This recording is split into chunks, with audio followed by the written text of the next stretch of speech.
راجع به چی؟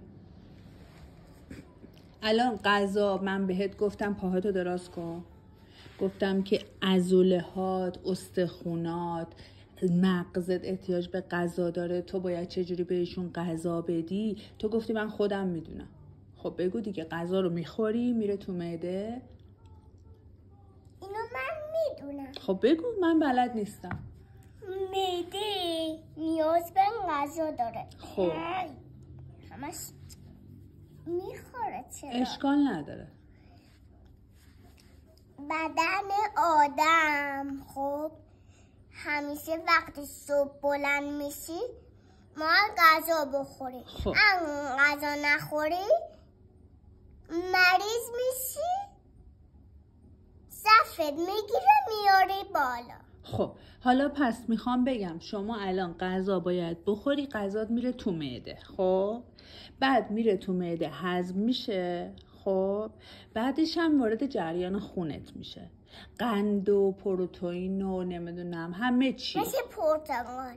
آفرین، پرتقال، ویتامینش، هویج، همه اینا. خب همه اینا. آها فهمیدم. بده اینو ول کن. واستا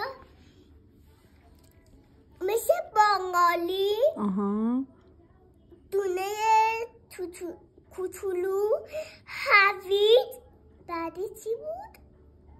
غذا خاله، گوشت، مرغ. نه سبزیجات میگم. آها جز سبزیجات، ببخش. و گوجه. گوجه.